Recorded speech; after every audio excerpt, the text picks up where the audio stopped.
All right, what's up, everyone? Welcome to an episode of the 9x9. I'm Dan, technically the special guest, but I guess this has been a few weeks in a row, guys. So, I'll take care of the intro here. Joined by Rob St. Clair, expert volleyball commentator, Everett Delorme, owner, host of Volleyball Source podcast and website, and also a very good volleyball commentator. Anyway, guys, how's it going? Hey Doing Dan, good. yeah, we dropped a special guest for you this week. It's just it's time. You're part of the squad now. Welcome to the 9x9. You even made it into the thumbnail this week. So yeah, your name is out there. You're a part of the show. So I'm honored, guys. Thank you. we'll work on the intro a little bit, but good job overall.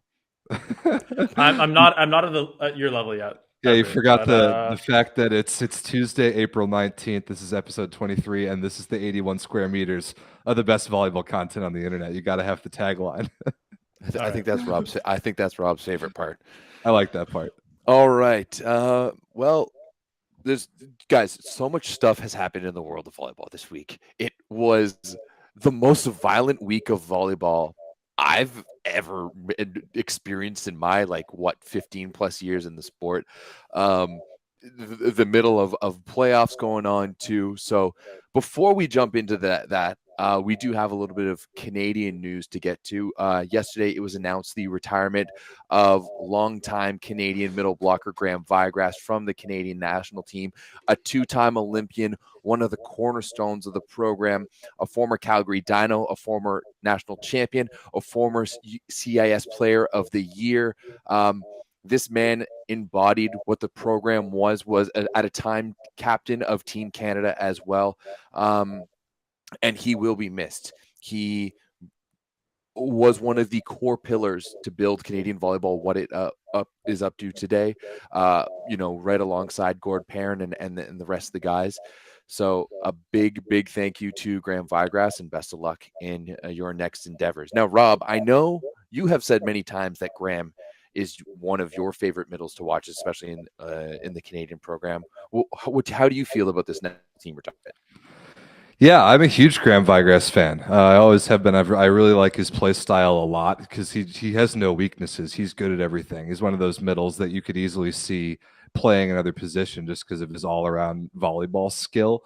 And I just always like watching him play. And yeah, that he anchored the middle position for Canada from their rise through the 2010s decade to being like a consistent Olympic caliber team. So yeah, I've always liked watching Vigrass play. His overseas career has been rock solid. He's had a lot of good stops along the way in Europe, and yeah, I'm going to miss him suiting up for Canada. I was a little bit surprised by this.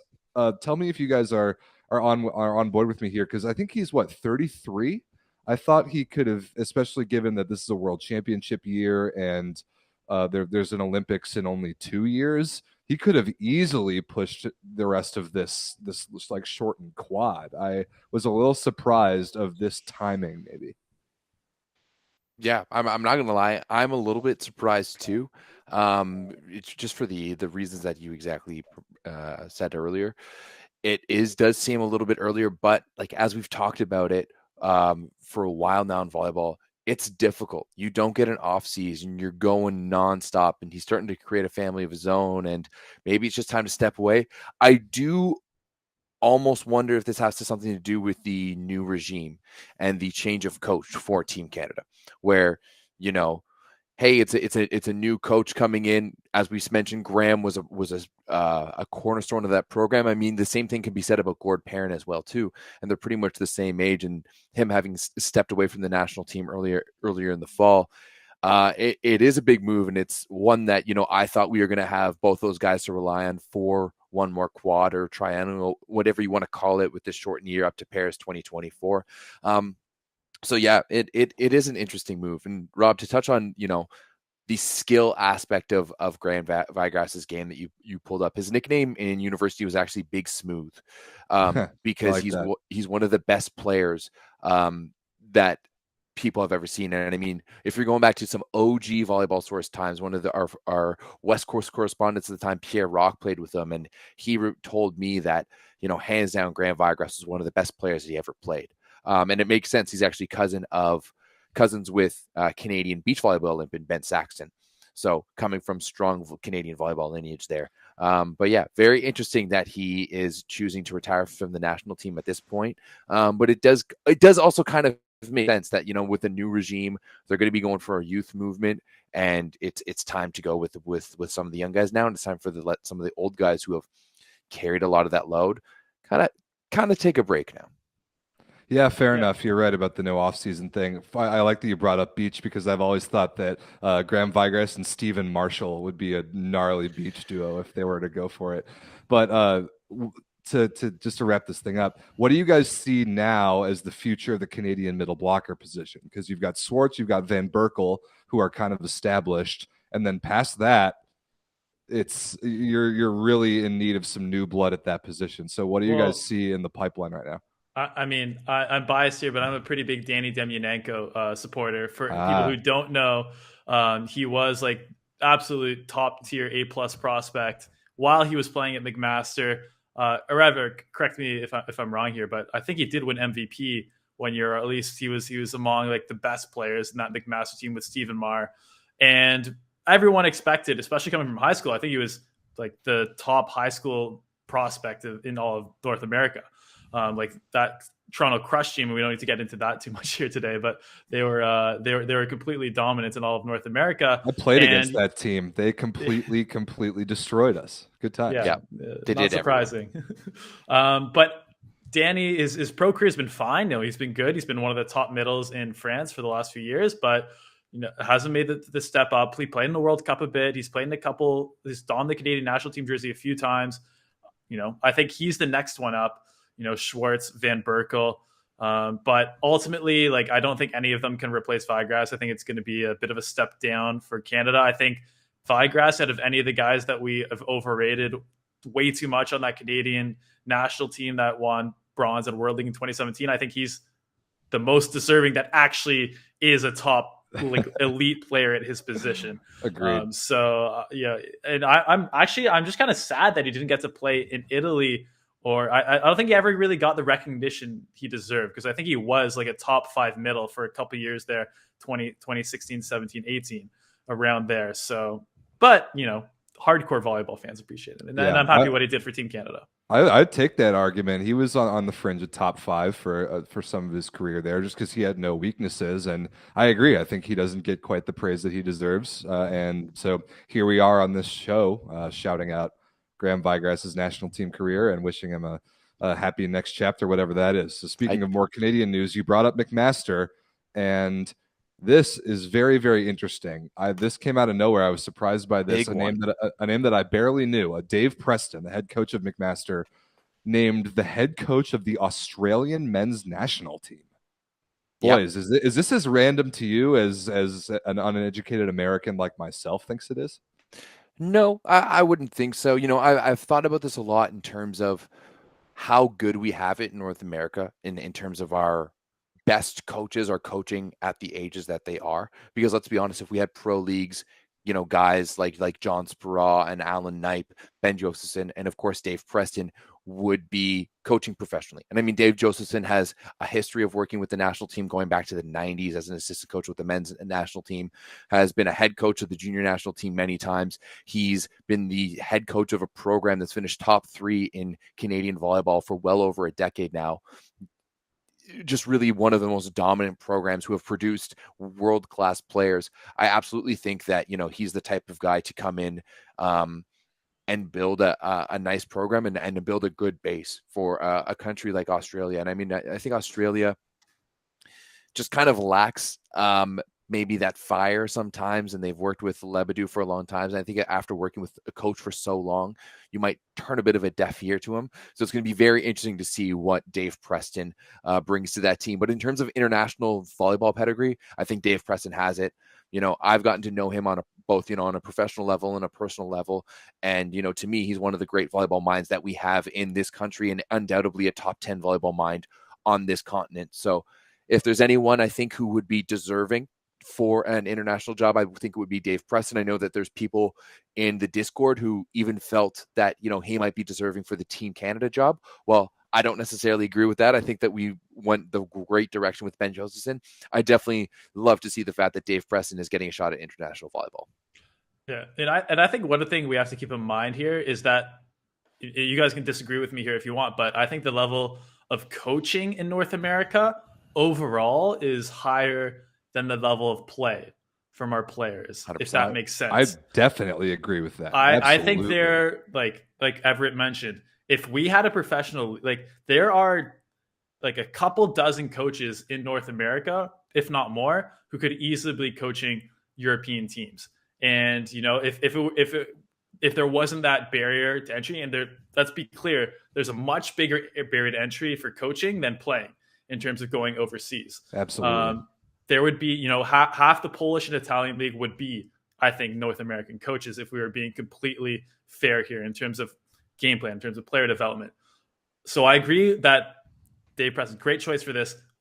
So I'm kind of trying to understand where the Australian Federation is coming from, because they have a big hole to dig themselves out of, right? Oh, Let's be honest. Yeah, Like they have very little talent coming through. They haven't had the last 4 or 5 classes coming out of Australia, you know, haven't been that great. You know, we have guys like Arash Dosanjh and Nehemi Omote. That's kind of the last couple of good players we've had in Australia.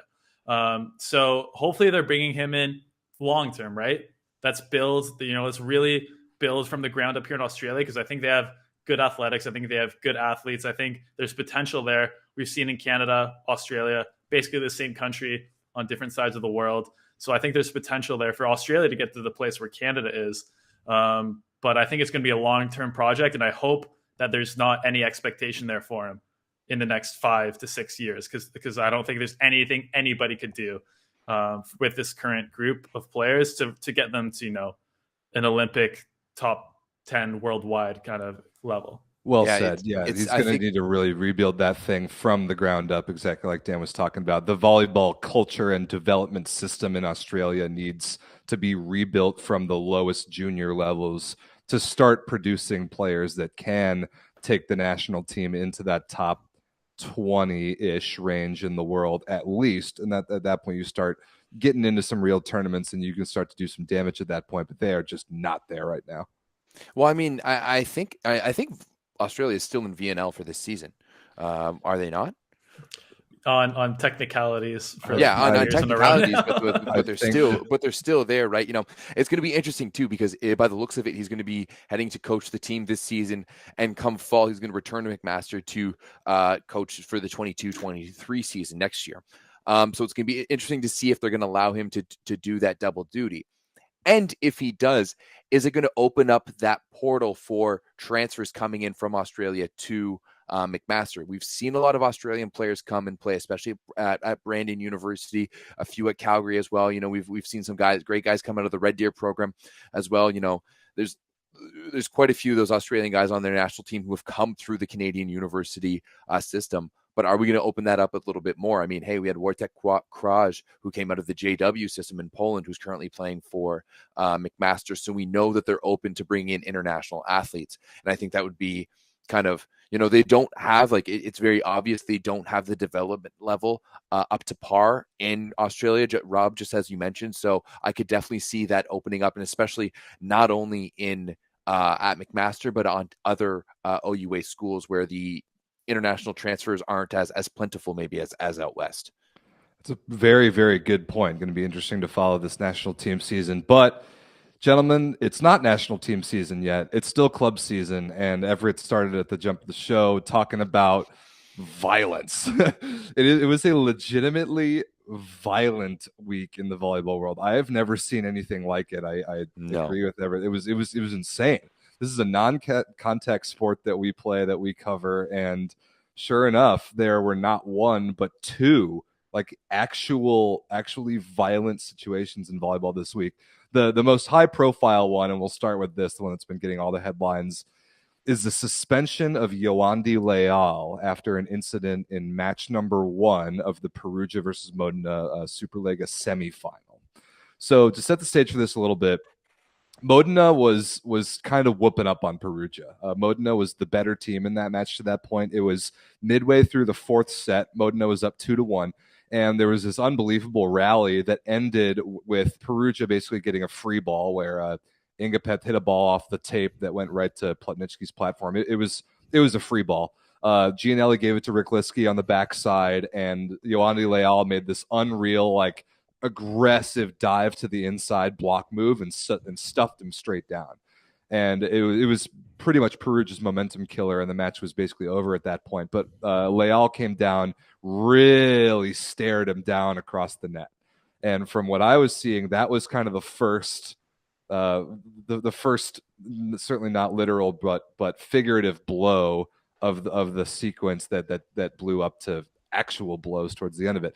Leal, there was some words said. There was a significant stare down. Then a couple points later, I think Leal ripped an ace, or he did something else, maybe a back row attack, and there was some more staring down, some more words said. The crowd started to get involved. It started to get a little testy. There was a timeout when Dragan Travica from Perugia's huddle looked over to the other side and was given some words over to Leal, which we couldn't decipher. We have no idea what he said.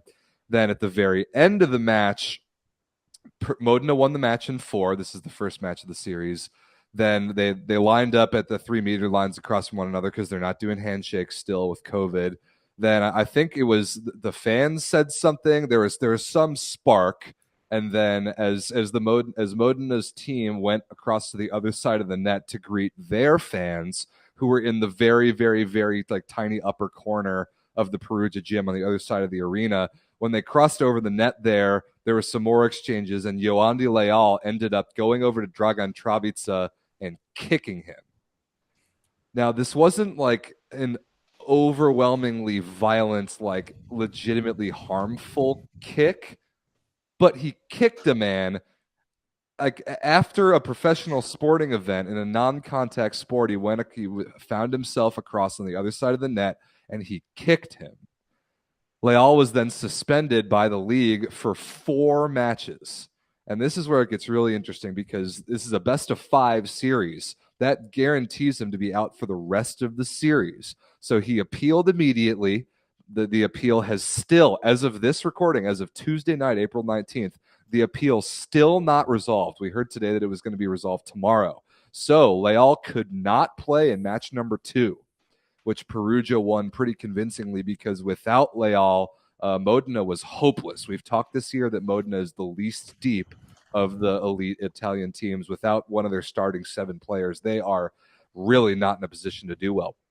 So we still don't know, as of right now, if Leal is going to be able to play the rest of this series or not. But the broadcast the other day in match number 2 cut to him in the stands several times where he was just sitting up in the rafters in street clothes watching the match, watching his team get destroyed without him on the floor. Okay, boys, did I get everything, first of all? And what are your reactions to Leal physically kicking somebody, his suspension, and the fact that the appeal is still up in the air right now through 2 games with the series tied 1-1? Well, I mean, I do think there's one big thing that you're missing, and I think that's the accusation from Leal and what we saw from Engapeth in the coming, in the next day and the days that followed. Because, I mean, obviously, this type of reaction is extreme in volleyball, where there's net separating us and physical contact isn't really generally a thing apart from slight touches, and usually that's just over with a hand tap. It was extreme. He looked incensed. So obviously, there was not obviously, but there ended up being a accusation of racism the next day. And I mean, we were talking about it in the Discord, and some people were talking about, like, it's hard to believe that it was racism because Engapeth was trying to calm Leal down, and he was trying to, get him to stop, and he would be on it as well. But of course, the next day we saw Engapeth come up with 3 now deleted Instagram posts accusing Travica of racism and of, I guess saying a racist remark, maybe the N-word, we're not quite sure. He has since taken it down. To me, that is probably due to the appeal process. They don't want to do anything to sway anything, and that he was told by Modena people that, he needed to take it down. Because to me, to warrant a reaction like that, as incensed as he was, like, something had to be said. Like something extreme had to be said. Otherwise, it doesn't warrant that type of reaction. It was very interesting to me that, I mean, and we've seen like we saw a very, very incensed letter from the Modena supporter group that Lega Volley came to this decision of a 4-game suspension within 12 hours, right? 12 hours. Like, how is a proper inquisition and an inquiry into this situation properly done in only 12 hours when 8 of those hours were overnight and presumably people were sleeping, right? I don't really think here that, Lega Volley people are like staying up all night, given what I know about the leagues. They definitely went to bed and then just made the decision in the morning. There's the whole other side of it too, of where, at the end of the match, Perugia fans were throwing things onto the court. And this is before the whole scuffle. We're throwing things onto the court, and Perugia was fined $380. Like, I mean, like, some speeding tickets are more than that. It just seems like a very flippant thing. Like, oh, we're going to live Leal 4 games. That's for the rest of the series. And then we're going to give $380 fine to Perugia, and we're not even really going to look into it at all. Everett, that's 380 euros. That's like 700 Canadian dollars. So. Still, we're not even talking figures here. That's trivial. We're not even talking 4 figures, right? Like, once again, we wonder why people don't take volleyball seriously sometimes, because we don't take ourselves seriously. OVA fines are more than this. Like, goodness gracious, it's just a crazy situation that to me it seems like the Lega Volley just wanted to sweep it underneath the rug as soon as possible and have no one talk about it. And it's going to be very interesting to see, because they were supposed to have that decision this morning, but it's going to be very interesting to see what they come up with tomorrow, because it is a heated situation. And I think even more, like you mentioned Leal sitting and watching that game. I mean, Gerbic subbed in Travica in the 4th set. And there's a lot of people online who think that was kind of a poking and prodding move. And I don't necessarily disagree. Yeah, I think it was. That'd be one of the best moments in the second game. And we'll get to that game in a sec. I'll just give my quick opinion here. I mostly agree with Everett. I think it was 4 games is pretty crazy, especially, it's not like Liga Volley operates in a vacuum. They can see other sports. They can see everything that goes on in the sports world. 4 games for a little dinky kick like that is like way too much. In my opinion, like, that's what you have to keep in mind. He kicked him. Like, if you want to do damage in a fight like this, you're throwing punches. Yeah. Like that, like a kick is obvious. I mean, like, you can't, he deserved a game or 2 for sure. It was kind of like I don't think whatever happened, it didn't look like it was warranted for him to do any aggression. So I agree that he should have been suspended 1 or 2 games. But I'm reading right now that actually that Liga Volley or FI or the Italian Federation is going to make a decision tomorrow, either one direction or the other. We will for sure know. So we'll have news. In my opinion, like, if they make a decision like 10 minutes before the game, Leal, and they say Leal can play, he's suiting up. We'll have him ready. So I think we'll find out pretty soon, guys. Yeah, so a couple points on this. I mostly agree with you two guys. The way that the league has handled this has been really quite poor. They make a decision on a 4-match suspension, and they know this is a best of 5 series. Like, that's the rest of the series within 12 hours, and then the appeal takes almost a week. That timing definitely doesn't add up. Like, if you can't get the appeal done by the second match, you make him sit out. Then I'm pretty sure the next game is tomorrow, isn't it? Yeah. So yeah, they're going to have the results of the appeal the day of the match. Like, you can't practice at that point, and that's part of one of the things that the Modena fan group was annoyed about. The other thing is that, like, Dan's right. This doesn't operate in a vacuum. There's even a little bit of precedent for this, because I think it was 2018 or 19 when Santiago Orduno was playing for Modena and Atanasievich was on Perugia. Actually, the same matchup. The two of them had a little scuffle that the most severe suspension, I think, was 2 games. And there were 2 sides at fault in that, and I think it was which is a severe suspension, especially in the playoffs. Yes, that's big. It's enormous. But 4 completely changes the entire fabric of the series, especially with a team like Modena, who without one of their starters is dead.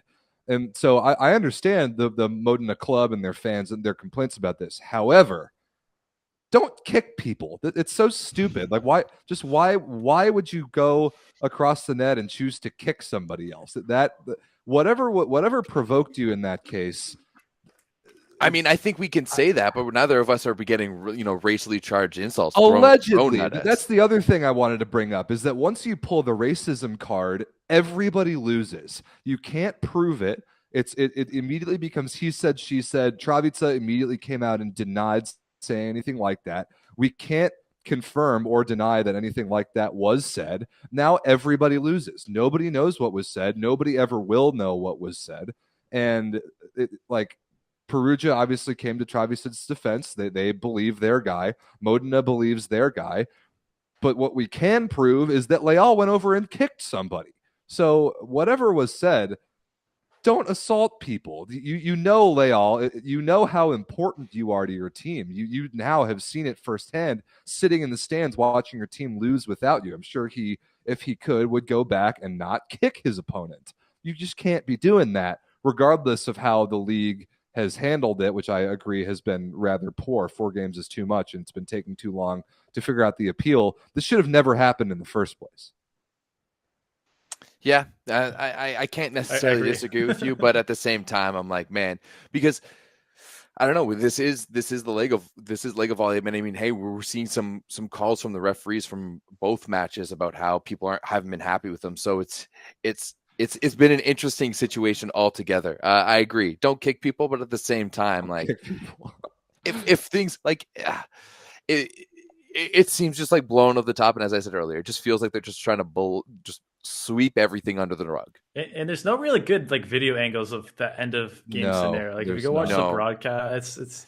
But like, I think it in any other sport they would have like 10 videos of on people's phones of what happened. But yeah. I mean, kudos to the Modena fans. No one had their phones. Like everyone was actually into the game. So respect for that. But yeah.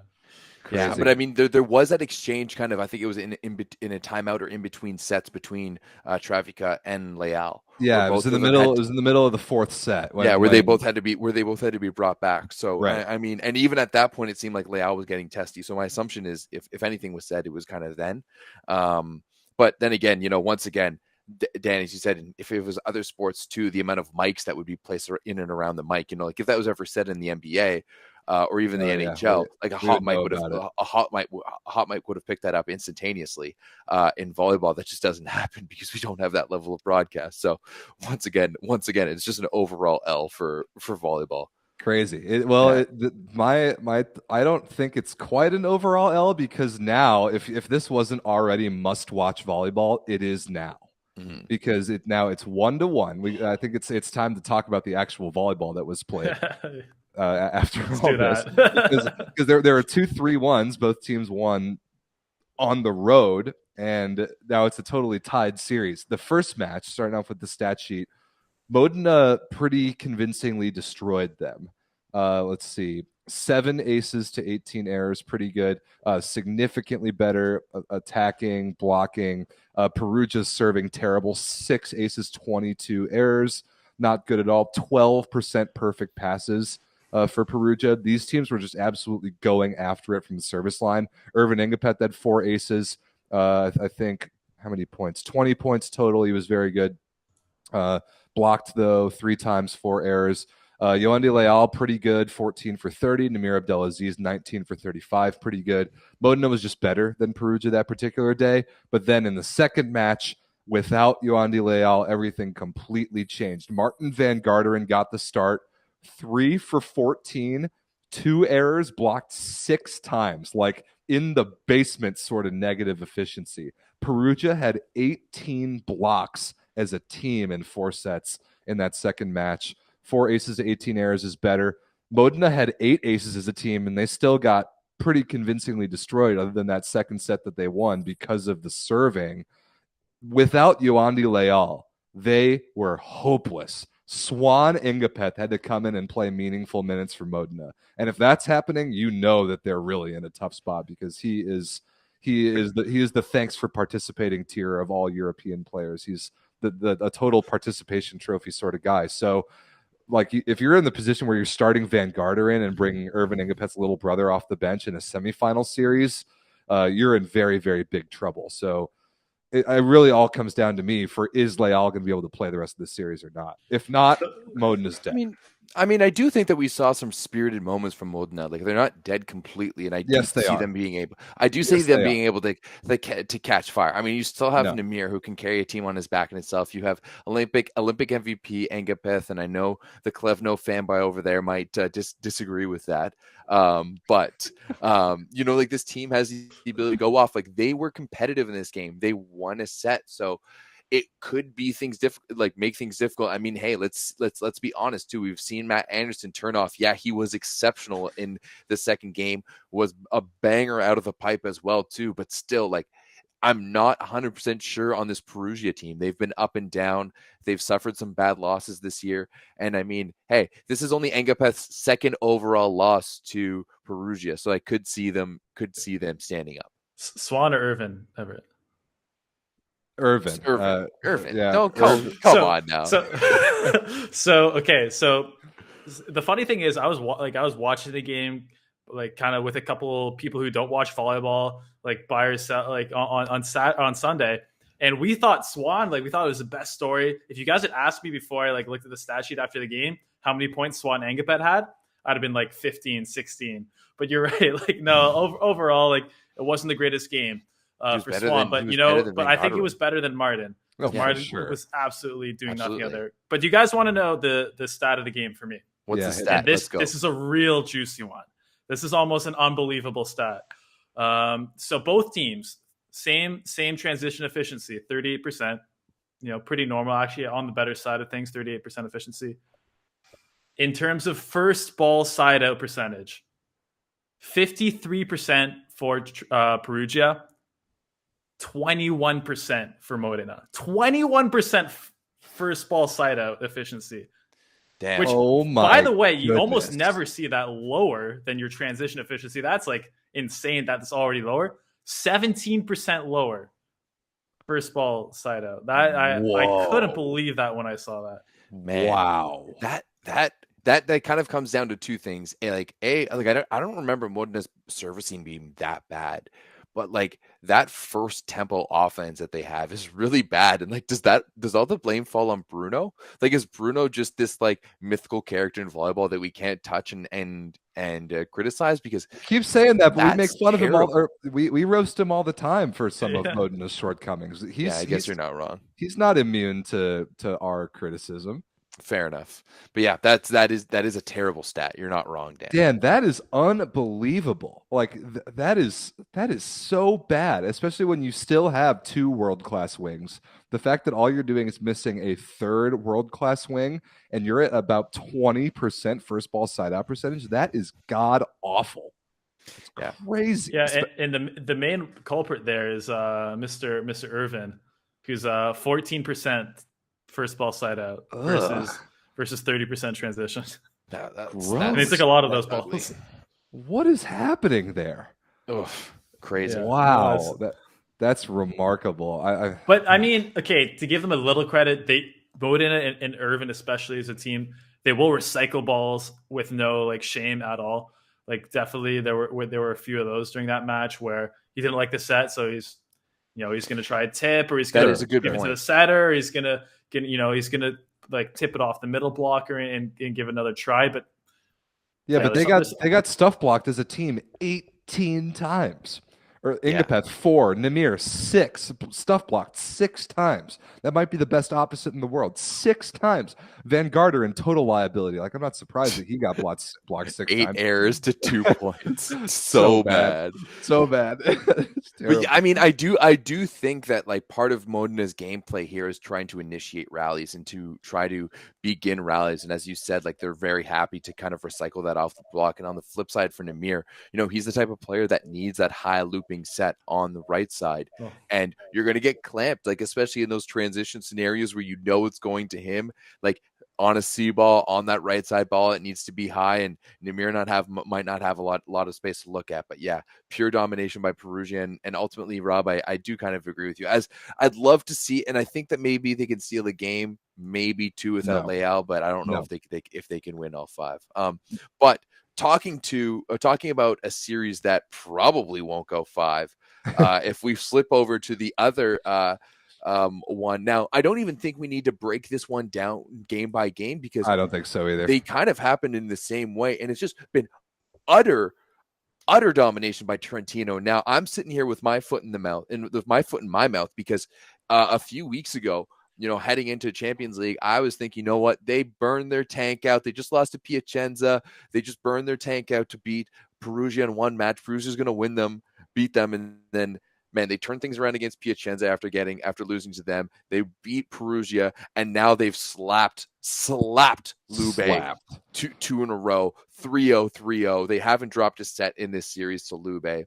There was really only in the second match on Monday, there was really only one time that I thought that maybe Lube was in the game, and that's when DeCecco tied things up at 22s in the third set with a random ace. But then Trentino just answered right back, going up 24-22 and then taking it 25-23. And this Trentino team looks awesome now. I don't even think like Lube played pretty bad, and especially on the errors side of things. But Trentino is just looking so good right now. And I mean, Micheletto didn't even have a great game.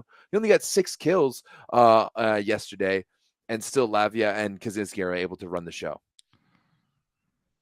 Errors is the thing that really jumps out for me for Lube. One, Juan Terena is just a skeleton, a walking, injured, broken old skeleton that just cannot get right in play. This time, apparently, it's his shoulder.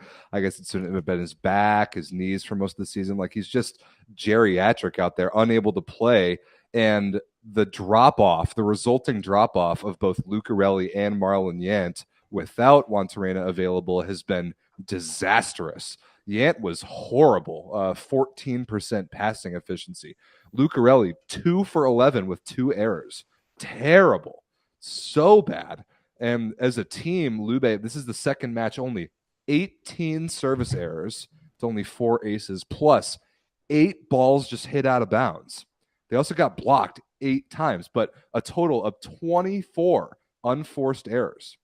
26 unforced errors in 3 sets. That's insane.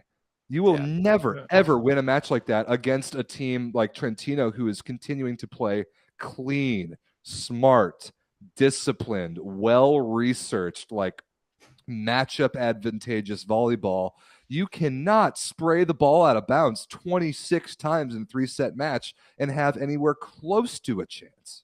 No. And I think this was such a wasted opportunity for Lube, because I don't know about you guys, but I think this is maybe Trentino's worst game that they've played in a little while, especially like you mentioned, Everett, from Micheletto hitting 6 for 16. Like he looked a little tired and weak out there. And I'm gonna throw some more side out versus transition stats at you, because both teams were exactly 51% in side out, first ball side out. Lube also, surprisingly, given all their errors, so you can guess where this is going, very efficient side out. They hit negative in transition this match. Negative 0.3%. Like you said, Rob, just spraying balls out of bounds. We saw 26 sets go to Zaitsev, 25 go to Yant, and tons of those were just not. I mean, Trentino, very disciplined, probably like arguably the best blocking team, or at least non-Russian blocking team in volleyball right now. And they're like, yeah, but negative in transition for Lube, especially for me. Like DeCecco, he's a good transition setter. Like he's a guy who can place it well from the diving on his knees from position 6 or position 1. So Everett, what do you think was the main issue for Lube in transition here? I don't know, but it just seems like Lucarelli is no longer really a threat. I do partly think that Trentino, as you said, they're so well read and they're so well researched, and they prepare so well, and they're always a step ahead of the play. They always seem to know what's coming next. And with as bad as Yant is playing, Zaitsev isn't playing well, Lucarelli was terrible in this one. They're just not opening anything up for transition chances. And it's funny, like they're not running Simone as much as they can. They just don't look as good right now. But partly I think it's partly the pressure that Trentino's putting on, like right from the baseline, they're putting it on. Their block has been absolutely superb. Their first ball side out is really strong too, and they just have options everywhere. I think the guys down the middle with Projaskinen and Lichnowsky, we've talked about it so many times. They just really open things up and provide such a big window of opportunity. And Spertoli is just doing such a good job at, spreading that butter evenly and making sure it gets everywhere around the bagel, because, everyone's eating right now at Trentino, and it's looking good. I mean, I've even talked about Robert Landy Simone. I mean, he was 9 for 14, one block, no aces. Like, he's getting involved in the offense. He was third in attempts, but for some reason, Lube just can't put themselves in a position for him to really have the impact on the game. His blocking, Rob, is taking a step back. He's a step slower. It's definitely really affecting them. And Spertoli knows it. I think the Trentino transition offense is doing a great job of picking on both Lube middles. I don't think they're really in a position to slow anybody down the way that maybe he used to be. Now, my question, guys, is tomorrow, both of these semifinals pick it up. Obviously, we're not going to have a layout in Game 3 for Modena versus. Well, maybe Perugia. It's not. Maybe they come out tomorrow morning and they say, "Yeah, he's good to go. Suspension over." It's not impossible. Okay, you're not wrong. I do think that maybe they'd bring it down. I think they would keep it at 2 games. I think 2 games is acceptable for what he did there. But do you think that we're going to see Trentino complete the sweep heading to Lube on the road? In this one, because unless Wantahena somehow gets that shoulder better, and I mean, he wasn't even taking warm-up swings, right? Like, he's not even out there peppering. Like, I don't know how much Lube can do in this, especially with the way Trentino's rolling right now. It's over. That series is over. That series is over. It's on Thursday. That will just be a formality. Trentino's going to the finals, and then all the spotlight will be on Perugia Modena. That's tomorrow, and then the 24th, which I think is this Sunday. I think they could win one more. I think they could be a 3-1, but I think they'll lose. But I think Lube has lost a lot of momentum. I think they know they're all leaving to different teams next year, as we've discussed before, Everett, on the podcast. I think the Champions League loss took a lot of their sales. I think the Wantahena injury took a lot out of their sales, and the fact that he's leaving. I think it's just feels like bad vibes, bad locker room. Everyone's tired. They've ran this team, a lot of them, for 3 years, and then some of them for way even before that. I just think the momentum's not there, and that's a huge factor at this stage in the playoffs. So yeah, I would have to agree. And they don't have their spiritual leader, Wantahena. He is the only possible chance they have of even extending this series, and it just doesn't seem like he is gonna, in any part of the near future, going to be able to play and contribute. It hasn't happened at all this year. In huge matches, he has not been available. It wasn't available again the other day. I think Lube's done. But Everett, are we not blaming Lucarelli enough here? This is a guy 100%. In his prime that I've put on top 10 list outside hitters before. That is supposed to be a huge part of Brazil. Like, he's supposed to be a top player. And I don't know what he's hitting, but 2 for 11 last game. His last 4 games, Lucarelli is hitting 35% efficiency, so decent for that Mazda series. But like, for between Champions League and this, like, I don't know. I think Lucarelli needs to step it up in a big way, and I think he's flying under the radar here. I think a huge amount of the blame lies on Lucarelli. He hit 18%. That's not even efficiency, 18% in the last game. And that's part of the reason why they're getting demolished so much. Like, they have to give so much. Like Ivan Zaitsev has been injured for how long, and they have to give him 26 sets in this one. Just not a good recipe. The youngster is getting 26 sets. Like, Lucarelli has to be injured. He has to be injured right now. That's why he's only getting 11 attempts, right? Otherwise, DeCecco has to feed him. Right now, he's looking like Lucarelli from the beginning of last year. And I mean, right. we know what was going on. He had just lost his father. He was playing in Europe for the first time. There was all of this stuff when he was at Trentino.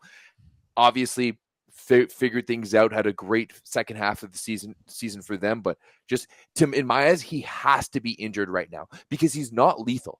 Right, there's been so many times in transition where Modena sees Trentino sees the ball going to Lucarelli, and they just don't seem phased at all. And he's not a weapon out there. So to me, he has to be injured, because there's no way that they can go any deeper into the bench. And he's still like if you look at his passing numbers, like 53% a positive and 41% perfect. Like, he is passing lights out and taking more attempts than anyone. So to me, there has to be a shoulder injury or something there that's preventing him from being an option in the offense, because there's no way that a guy like Lucarelli should only be having 11 attempts in game 2 of the SuperLega semifinals. I think Lube's done, and I think we've already talked about this series for long enough. So Perugia Modena is tomorrow, and that will definitely be shrouded by whatever news comes out about Leal's suspension. Lube Trentino game 3 is on Thursday. Then Modena Perugia game 4 is on Sunday. And by this time next week, it is possible that we will know who our finalists are, unless Modena Perugia goes to match 5. Staying in Italy really quick, I want to talk about the women's playoffs, because Novara, although they lost that weird one to Cuneo last week, responded, beat them pretty easily, 3-0. Now, the semis are set. These semifinals are only best of 3s on the women's side. That sucks. It does suck. It is a shame. That sucks. Right, especially for these semifinals, like these are going to be bangers of a semifinals. Great semifinals. Canigliano versus Scandici, Novara versus Monza. I can't wait to watch that one. Rob, aren't you commentating that one on Thursday? I have the whole series, Thursday and Sunday, at least the first 2 matches. Let's Novara go. versus Monza, myself and Claire Hanna, the duo, the 2 of us. Let's do it. I love the 2-person the call. I think Modena Perugia was Dave Rogers and Mark Lebedew, and I was like, oh my God, I'm blasting this. Yeah. This is fantastic. Yeah, well, some of them are better than others. The Trentino Lube, the duo who did that the other day, was a train wreck, and would rather meet. Yeah, but Dave Rogers and Mark, Rob, that's a great one. That's a great one. That's a great one. And me and Claire, I hope to. Yeah, that's also going to be a great one. I'm excited for it. Claire's awesome. I'm excited to work with her on that series. So we'll be covering the whole thing, Novara versus Monza. And I'm kind of excited to get that series, because I think it's going to be the better of the 2. 100%. But they're both going to be bangers overall. I mean, hey, Scandici can still go out there and fight with Canigliano. I mean, we're going to have to see how good they look. They're probably going to be giving the start to the youngster Antropova. So I mean, hey, just more young names who are starting to dominate the world of volleyball. But man, that Novara Monza series is going to be interesting. A lot of American firepower in that one, with Haley Washington and Jordan Larson. Jordan Larson. There we go. Yeah. There's you guys give Novara a little more credit, because I was on the show last week, and how did that third match go, Rob? I commentated it, and I know it was like one of the least. It was a sweep. I wasn't very close at all. The second set was a beatdown, but the other 2 were 25-23. And Novara tried their hardest to choke away the first set. They were receiving on 24-23, overpassed a ball, and Cuneo's outside hitter hit it out of bounds. And that's how they won the set. Like, it wasn't as convincing, perhaps. Which is what makes this series, this Novara Monza series, really interesting to me, is because we've seen championship level flashes from both of them. And I'm talking flashes like over in a heartbeat, but we have seen it. We've seen both of them take down Canigliano head to head, but we've seen both of them also crumble horribly in big moments in big series. So where in the roller coaster of both Monza and Novara are they going to run into one another? I think it's a total toss-up right now. I'm hoping it's both up here. I hope so too. Like if they can both execute on the highest of levels, that is going to be a banger of a series. And I mean, like, possibly one of the best series we've seen. We'll see this year in women's volleyball. The middle matchup is awesome. The opposite matchup, Karakurt versus Stesiak, really good.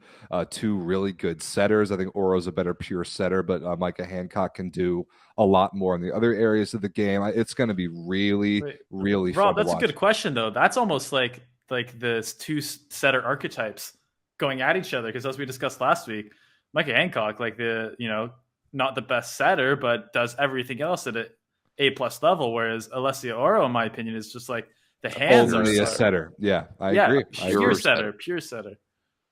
Yeah. So that's interesting. What setter do you guys think is more valuable, Everett? What kind of setter? Ooh, I mean, it really depends because I've seen different sides of Oro this year. I mean, when we've seen Monza have success, she's been the fun, creative type. She uses Retki a lot. They run her on the Both slide, they middle. run her on the Yeah. 31, they run her on the back quick, they run her on the front quick. They spread her out, and they do the same thing with the other middle, whose name is escaping me right now. Denesi. She's Denesi, really, yes, really perfect, good. and Yeah. she's awesome as well too. You know, she's part of the Italian system as well. But then when we've seen them be bad, and we've seen them be bad, especially against Conigliano in Champions League, they just end up with a high ball offense. So to me, it really comes down to, are they going to be able to pass well enough to allow Oro to run the type of offense that she does? And I think that if they can establish Retki early and continue to run her in a game, we've seen sometimes where they establish her a lot in the first like 10 points of the game and then don't go to her at all, where she's scoring like 80% of her points in the first 10 points and then nothing else for the rest of the game. Like, to me, in that situation, Oro's better. But I think, to me, like Hancock might be a better emotional leader and might have a better rapport with her athletes. So it's really a toss up for me with these two. Dan, what do you think? Which setter would you have in this series? I'm taking Oro for sure. Yeah, I think I'm kind of with you. I think on on a good team where you have a good block, you have a good serves, you have all the other elements. You don't. It's nice to have a setter that can serve 4 aces in a match. But I think you want a setter who's like the orchestrator. Who's going to feed guys at the right time. And I think Mark Lebedeau was talking about this in regards to Bruno on Sunday. But it's just someone who has that innate feel for the match, and also her precision in terms of where she places the ball, especially when it comes to middle sets, is like pretty unmatched, I would say, in women's volleyball, at least in the Italian league. So yeah, I would go with Oro, and yeah, I think I would go with Oro. What about you, Rob? I think I would too, and I think Everett's exactly right. The thing that's going to define the series is how Monza chooses to strategize their offense. Do they open it up to be creative and quick and middle oriented from the get-go, and do they sustain that? Because exactly like Everett said, that's been their issue. When they go away from that too quickly, they become way too predictable, and other teams can eat them alive. We've seen some really bad offensive performances from Monza when they don't play that more free-flowing offensive style of game. I think that's the key thing for me, and I don't know. I really don't know how to pick this series. The other one, I'm going to pick Conigliano 2-0. I think they're on a mission. I don't think Scandici can touch them, to be honest. I just don't think they're talented enough top to bottom, especially in the middle. But Novara Monza, man, I really don't know. I'll pick it to go to 3 just because it'll be fun, and I'll take Monza. I'll take Monza 2-1. Okay, interesting. Should be fun. All right. What are your picks, boys, before we move away from this? 2-0 Monza. Ooh. Novara 2-1. Okay. Dan coming in saying, you guys are way too hard on Novara. Pick some. Yeah, seriously, eh? Dan's just trying to stir the pot over there. I respect that. All right. Speaking of staying on the women's side anyway, this match that happened just the other day. What day was this? Sunday, maybe? Yeah, Sunday the 17th, just the other day. Vakifbank wins the Turkish Cup. They beat Fenerbahce in 5, 17-15 in the 5th. This was extremely spicy, and the second of the 4 main championships that Vakifbank is going after this year. They got Club World Championships done. They got the Turkish Cup done. Now they've got Turkish regular season, or Turkish playoffs rather, which they're in the semifinals, and then they've got Champions League. So they're 2 for 4 with the other 2 still on the table. This, when we were looking at the stat sheet, guys, 17-15 in the 5th, like so close. But when you look at the numbers, Vakifbank kind of dominated every statistical category. They were better from the service line, 7 aces to 17 errors versus 3 to 15 for Fenerbahce. They passed the ball significantly better. Their offensive numbers were significantly better. 48% kills. Well, kill percentage was close, but Fenerbahce made a lot more errors. Vakifbank blocked more balls. It looked more balanced on the score, or it looked less balanced on the score sheet in Vakifbank's favor than the score line was. And other than Isabel Haak, who was very, very good. 68 attempts, which is just insane. Whoa, 38 for 44 68. points. That's not 44 very good. points total. That's outstanding. It's unbelievable. Yeah. And then Gabi, even more efficient at 21 for 35, like 60% kills. Got to be my pick for the best outside hitter in the world on the women's side. And like Fenerbahce offensively, other than Melissa Vargas, 27 for 49, like they didn't have anyone close to those offensive numbers. Like Fedorov-Seva wasn't all that good. 15 for 42 with 10 errors and no aces. Like I do think that part of it is because Vakifbank dominated the third set 25-13, right? Yeah. Whereas like when Fenerbahce was able to pull it out, it was 29-27, 25-21. So that margin is especially in that third set there. But it sounds like, I didn't get to watch the game, but plenty of people on the Discord too. It sounds like it was just a classic game from Melissa Vargas, who, is now technically a Polish or a Turkish citizen and could play for the national team. So just clogs things up on the right side, especially with that Romanian girl coming in too. So Karatashu, and then it's exactly ridiculous.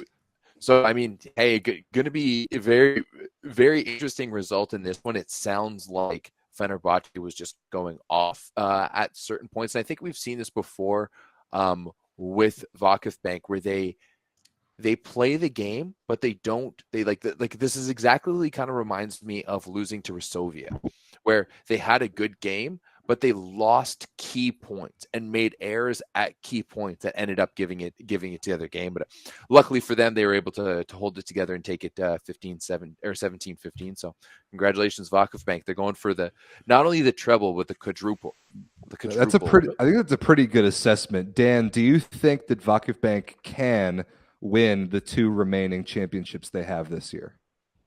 Yes, I strongly think they can, because I know, like, again, I was there when they lost with Guidetti and with the whole team when they lost the super finals last year. And I was lucky. Like, I've probably talked to Guidetti more than I have most coaches. And like, he always has like the long term in play. And like, he literally, like, seconds after that final, he was planning what is happening right now with Vakifbank. Like, he never got rattled. And you know me, I don't give that much credit to coaches, but I think, like, just in terms of the long-term planning and the long-term strategy for Vakifbank, like, Guidetti, like, always had this in mind. And I think they know they're this good. They know they can win it. I think they think they should have beat Caneliano last year, and I think they can do it this year. And I think, given the way, especially given Gabi, I think is a lot better, like you guys said, this year than last year. Like, she's, especially on the offensive end, she's putting it together a lot better. I think this Vakifbank team is, incredible, and I'm very excited to watch them going forward in Turkey and in Champions League. Yeah, they're definitely my pick to win the Turkish league. Fenerbahce has come close several times, including like beating them straight up in Champions League before losing the golden set. But it's kind of like the Novara versus Caneliano thing from the last couple years, where I'm not convinced that anybody in Turkey believes that Vakifbank can be beaten. And for that reason, I definitely picked them to win the Turkish league. But I still have Caneliano in Champions League, so we'll do a big preview on that when that comes closer.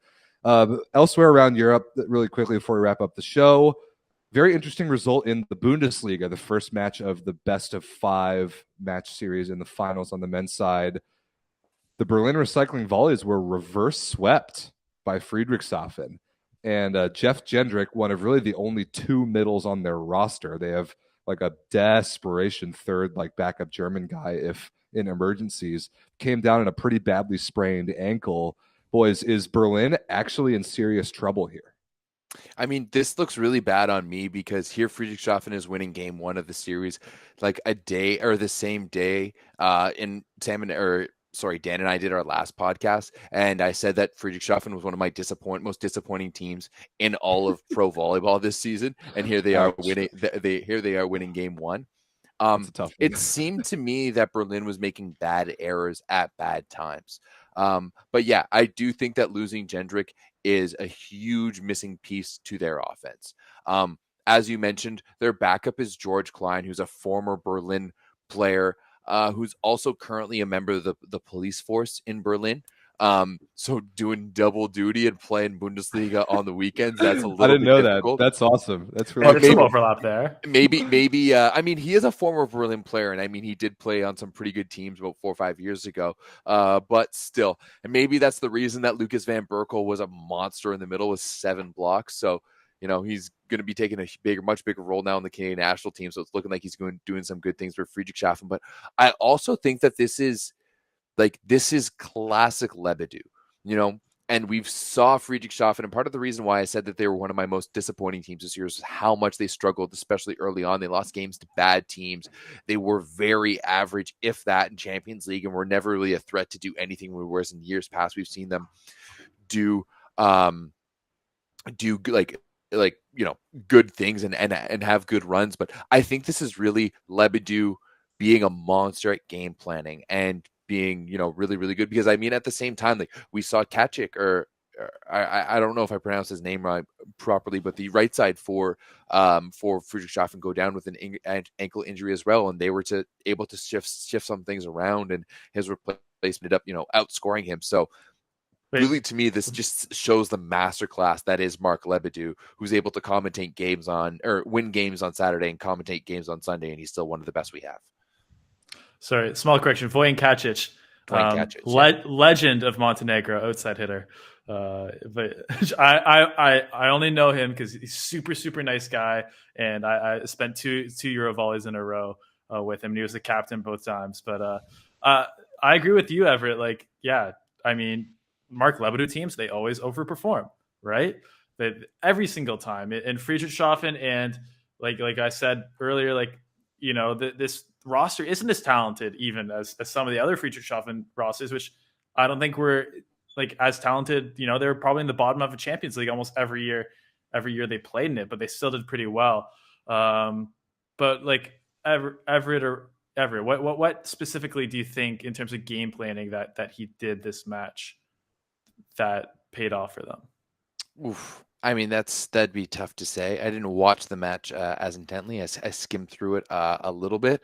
As I said, I do think that Berlin was making tough errors at bad times. Yeah. I think a lot of their errors came at bad times. Like we saw Grankin get 2 or 3 errors for touching the net as he was setting, just very random errors that were late into the sets. So I do think that partially that, it was somewhat of an opportunistic moment for Friedrichshafen in this. And I think 7 blocks, that doesn't happen in a vacuum, and 7 for Lucas and 4 for Bohm.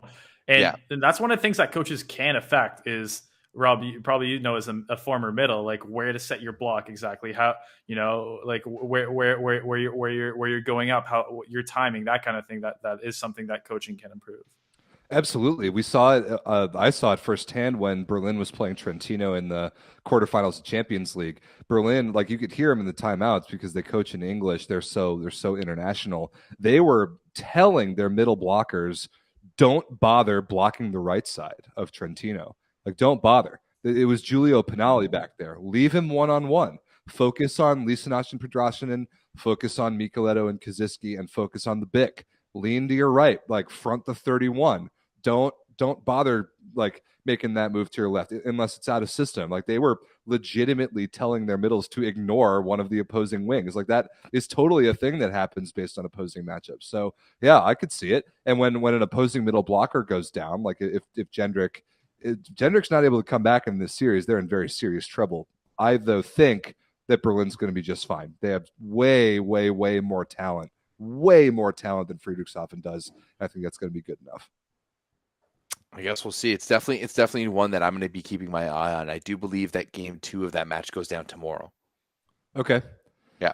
Check that out. Spontent on Twitch. They, as we've said it many times on the show, hands down have the best broadcast and best product in volleyball. Awesome. Without a doubt. So speaking of playoffs, there's some more fun stuff. Some of the things that have gone on the last couple days, including a match today, was in the PlusLiga. We spent a good amount of time talking about the PlusLiga on last week's show, which I really liked because it deserves a lot more coverage than it gets. Just a little bit harder to consume for us in North America. But I watched that match today between Skra and Olsten. I think you guys did Good too. one. Yep. Olstatboxgo.com. Great. Yeah. Great Skra ended up pulling it out in 5. Olsten had opportunities to win that match and really shake up the entire dynamic of the league. I think they were up 10-7 in the 5th, but and 12-11 too, I think. And 12-11. I think the moment was just a little bit too big for them. They made some head-scratching decisions late. Atanasievich came in the clutch a couple plays in transition, and Skra very much still alive to get that 3rd spot in Champions League. If not, perhaps beat JW and go to the finals. That's not impossible because JW still has to play Gdansk tomorrow to advance. And I mean, hey, let's be honest. Things are kind of unraveling at JW too with the firing of Gardini and their assistant coach taking over. So that's like the whole other situation that Dan and I actually covered on our podcast on Saturday. You can check that out now, I believe. But let's pretend in a vacuum here that JW is rolling and doing well. They still have to play that other game at home, but still against a Gdansk. So it's a bit of a toss-up. But I think Skra was lucky to get away with this one. I do think that Olsten was kind of looking good. Maybe you're right, Rob. I didn't watch the 5th set, unfortunately, but maybe you're right. The moment got too big for them, but it felt that way to me for sure. They did get lucky, which is we can't say the same thing for Resovia, who ended up losing 2-0 to Zavrici. And I mean, that's a pretty good team. And you saw Kokonovsky go there this year, and it didn't really pan out. We were seeing some guys like maybe TJ DeFalco is going to be heading there next year, so they're loading up to have a big team next season, and they won't be in any European conversations at all. Maybe Challenge Cup if they win the placement matches and get 5th, but nobody cares about that.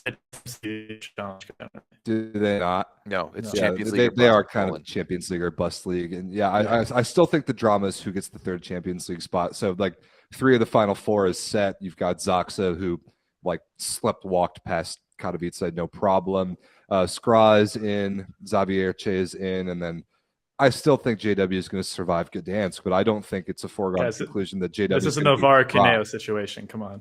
I think JW is going to win. I just said that, but I don't necessarily think they're going to get past Skra. I think Skra may have them head-to-head at a decent number of positions. They've definitely got him in the middle. They've definitely got him at opposite. They certainly don't have him at setter or libero, but outside hitter kind of a toss-up. Like that series could be kind of toss-up for outside hitter for JW with really because Fornal is better than Abadapur or Koi or Tot or whoever plays. But I agree. Clevin has been extremely streaky, and I think he's still back in France. I don't think he's healthy enough to play right now. I know even Shimura, I would take. Shimura's good, but take about top. I'd take Abadapur over Shimura. Okay. Yeah, but like not above Klevno, and like I agree with Daniel. Like I give the outside advantage to JW here completely. And I mean, Bieniek is the best player on either team if that series happens. I don't know. Hadrav is still out there, Rob. Hadrav is still out there.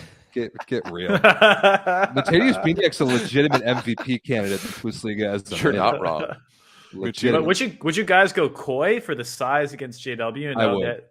Or would you go Tot? Because Tot was, for me, the game changer. I'd go with Tot. I'd go with Tot. He was unreal today. Mostly because, like, you want to talk about Koi's size? Like, you don't need a big blocker against Hadrava. Actually, it's probably better to have a smaller one, to be honest. And guess who got 2 blocks today? Robert Todd. Yeah, exactly. But it's probably better to have a smaller blocker because, like, if you're going with Boyer on the right side for JW, then yes, you want to different game. Yeah, you want to, because then he's playing with that height and he's playing high ball to the right side. Whereas if you're going with Hadrava, he's the shifty lefty. He's only going to be hitting that foot and a half above the net. He's not playing at the top of the antenna like Boyer is and like Koi does. So if Hadrava is going against Koi, that's best case scenario for the Czech lefty because he's just going to go in and carve everything off his elbows all day. I would go with Robert Todt. I agree. No, he's not. He's just going to hit negative 500, get blocked 15 times. What are you talking Hadrava's about? A straight line drive. I agree with that. But also Boyer kind of has the bend patch style. Very much so. Or Namir, where you kind of like you're playing that, that 6 inches above the net and like hitting super sharp, like hard, high from a high angle, but also like straight down. So. Yeah, the only player that can really get away with that style is Wallace because of how weird his arm is. Everybody else who tries to do that just they just bring the ball down and get stuffed all the time. It's not a great strategy. Anyway, so JW versus Gdansk game 3 is tomorrow. Then the semis will get started pretty shortly after that. But that match today between Skra and Olsten deserves a shout out because it was good. However, still chalk so far in the PlusLiga. Last but not least, as we alluded to at the very beginning of the show, more violence. This time in France. This is the weirdest situation I've ever heard in my life. Stop me if I get any of this sequence incorrect. I'm looking at the series in the bottom left of the bracket there you see right now, the 4 versus 5 series between Narbonne and Set. So 4 versus 5, like the LNV top to bottom 1 through 8 is extremely, extremely tight. As we've talked about, like that league, like anybody could come out and win that league this year, and I wouldn't be that surprised. I mean, Narbonne won the Challenge Cup, and they're the 4 seed. But where it got weird here was at the end of game 3. So Narbonne at home beat Set in game 3. I can't remember the set score, but to go up 2 matches to 1 in the series. At the end of the game, Set took some exception to some of the things that the fans, like the Narbonne home fans, were saying to them. And somehow, one of the Set like physio trainers got in a legitimate fight with a security guard from Narbonne, and there were like some actual punches thrown. Like there was a very, very like a 1 second long video of this that came out on World of Volley. Go check it out. This was a much more legitimate fight than the one we saw with Leal in Italy. And the result of it was that Narbonne refused to play match 4 of the series on the road at Set. They forfeited it. They straight up refused to make the trip. They voluntarily took on a 10,000 euro fine, which is a lot more like it. If you're going to fine somebody, fine them, not this like 380 euro garbage that we saw in Italy. But so now they're going to game 5, match 5, back in Narbonne, tied up at 2 apiece. But that's only because Narbonne refused to play match number 4 after the scuffle that happened at home in match 3. This was crazy. From what I understand, basically what happened was that there was some altercations, I guess, between the man on the court was a non-accredited staff from Narbonne, and he wasn't supposed to be there technically. And apparently, allegedly, he basically grabbed the security guard's accreditation and kind of yanked it off him, thus leading to the security guard hitting him. But yeah, that was definitely a crazy situation, and seeing that there's a forfeit of it, kind of crazy as well. Like just another instance of violence in volleyball, which is we really don't see. Yeah, you're right. Like the reality of it, of being like a security guard and a person from the team here. Like I'm literally watching as I'm talking about it, and it's nuts. Like it's a full on punch, and the guy afterwards kind of pulls out what's going on. So it's interesting to see too that there hasn't really been a reaction, that the LNV just kind of doesn't really bring it up or talk about it. So once again, just another L for volleyball in that one. And in this one, has an even bigger impact on the series because they ended up forfeiting a match because of it. My question is, what if Set comes to Narbonne in match 5 and beats them? What if Narbonne loses the series and is out of the playoffs because they chose to forfeit a game? Like, how are they gonna look back on that? Will that have been worth it for them? Like, Dan, what's your take on this? Have you seen the video yet? Yeah, I've seen the video. Yeah, I don't know. I think the guy who throws the punch is like there's no room for that at all. Oh no, not at all. I think like the league needs to step in right away and give out heavy fines or discipline. We were kind of criticizing maybe League of Volley for not giving out the appropriate fines, but in my opinion, it's better to be too heavy, too fast rather than the opposite, because then it creates situations like this where, they feel pressure to take justice, I guess, into their own hands by forfeiting the next match. This one is like 100 times worse than the VL situation. Way worse. 100 times worse. It's just not as high profile.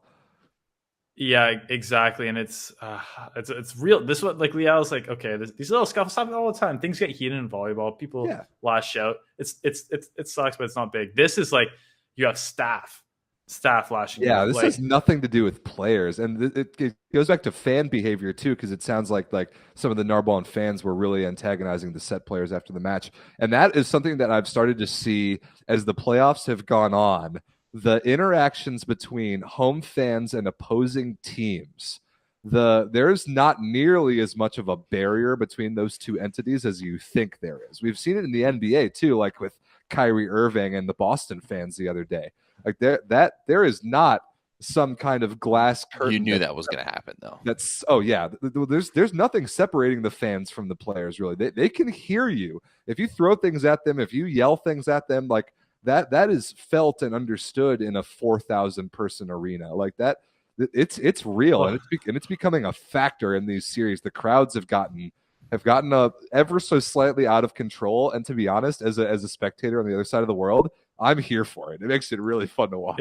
It's definitely a different culture in Europe, and like I've talked to volleyball players. And I'm definitely not going to name any names, but like who've told me, you have guys like saying the most vile things, like, and you can hear them, and they're throwing things at you, and like you can deal with a couple of ways. You can be like get up, be big, and try and intimidate them, or you can ignore them. But like the only thing you can't do is go and actually like attack someone like that.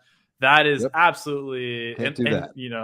It like I think like we need to have a bit of a culture of like if fans are stepping over the line, like the players should be able to talk to security and get them 100%. Out of there because or just talk back, especially if it's you should also talk back. Like the best people that I've talked to that dealt with it, they're just like, I'm just gonna say like I'm gonna talk back, and that shuts people up pretty fast because I'm a 6'8" like professional athlete, and they're not. So you want to talk about the Kyrie situation. I personally have no problem with him, giving fingers to the fans or telling him to S his D. Like fans will say much worse absolutely things. Bawling out. He really did the 100%, speaking with his play, which is I think is the real way to handle it. But I know people have played in like Greece, and like people are like throwing cigarettes at you as you're going back to serve. Like people are smoking weed in the stands. Chaos. Like I was going to say, anyone listening to this, go watch a Champions League match from like 2007 or 8 in Greece, like any Greek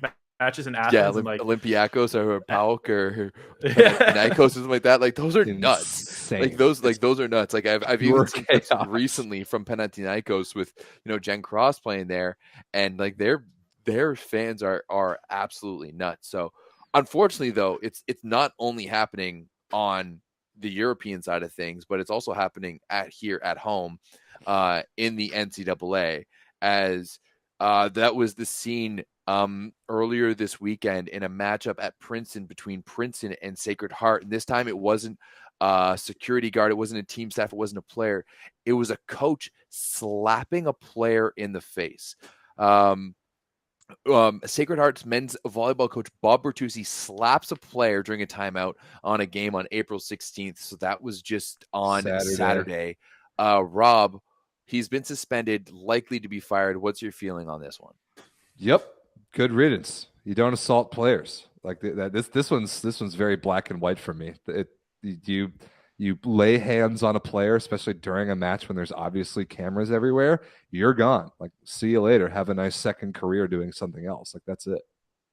And how would that ever be justified? Ever. Given the positions? Never, ever. Like maybe, I don't know, a random, like, unaccredited, like, physio staff member and an opposing security guard. Who knows? But a coach and a player? No way, no chance. Like I'm like watching the clip over and over again, and it seems like a timeout is called by Sacred Heart. The kid comes off to the bench. He doesn't even look like he's looking like it. Looks like a "Are you listening to me?" situation where like he's kind of like off in his head, and who knows? But yeah, just an absolute abuse of power. I was a coach for a long, long time. Actually coached Dan's little brother once upon a time. Great coach. He still speaks so highly of you, Everett. I doubt that. That was an interesting. Well, he's a coach now, so there you go. That's true. He did tell me the other day when he came on to our chat when we did our podcast. So maybe I did have an impact, but that's not something. Even when coaching that team, when not your brother, but some of his friends, might have been the most frustrating team I've ever coached in my life. I would never have imagined to have slapped a kid in the face like this. This is just absolutely unreal, and we don't need scum like this in the game of volleyball. Nope. Yep. He will be out of here very, very quickly. And speaking of the NCAA, next week I will do the work to put together sort of where the NCAA is at heading into the end of that season, because there is no one single good place to find everything all at once. Like Off the Block does great day by day work for covering NCAA men's volleyball, but it's very difficult to find like the conference tournament brackets all in the same place. So I'll work on that. We'll do a little bit of NCAA next week. We'll cover the Polish men's national team roster next week once the Polish Federation actually puts it out. So there's a lot going on, a lot of news that we can expect to come out, including the Leal suspension being upheld or not, and there's a lot going on. That'll be decided in a few hours, hopefully. Yeah, that'll be hopefully decided very, very soon before Perugia versus Modena tomorrow. So if you don't want to wait until next Tuesday's show to get up on all this, join the Discord. The link is in the description of this video here, where we talk about all this stuff all the time as it happens. We were popping off for the Polish match today. We were popping off for Lube versus Trentino the other day. So super active all the time, 24 hours a day. We're talking about volleyball in there. And last but not least, Everett, before we wrap up the show, tell the people about BetUS. Of course. And hey, right now is the golden time for betting. It's playoffs. You got the NBA playoffs. The MLB has started up. Baseball's good for nothing. There's like 168 games. You might as well bet on something to get some type of entertainment on it. Make sure you bet on the Blue Jays because they're firing this year. You got Scudetto playoffs, Polish League playoffs in volleyball, playoffs in basketball, playoffs coming up in hockey. It's the time to bet. And the best place to do it is America's favorite sports book over at BetUS. They've been in the game since 1994. They were born in the 1900s. They are a straight up millennial like the rest of us, so you know that they belong. Now, the best thing of all of this, if you sign up using the code Volley125, you can use the link just down below here. You will get a 125% deposit bonus when you deposit $100 or more. So you deposit $100, you end up having $225. It's literally free money. You're more than doubling your money. So make sure you take advantage of this offer and use the code Volley125. And when you bet with BetUS. So make sure you guys check that out. It will help us out. Man, in the chat, we love you too. I'd love to pronounce your name, but I don't know what it is. We appreciate the love. We love you viewers. We love you Discord members. We love you subscribers to the Volleyball Source YouTube channel. And we love you who use the promo code Volley125 on BetUS. So that's about it, boys. We got some fun volleyball to follow this week. We will be back next Tuesday with the 9x9. Make sure you're subscribed here. Check us out in the Discord. I'll be getting the audio versions of this podcast up as fast as possible. I know some of you are listening on Spotify or Apple Podcasts or whatever. So remember that we do go live on Tuesday nights on YouTube for the show. And we'll see you next week. Peace, guys. Have a good one.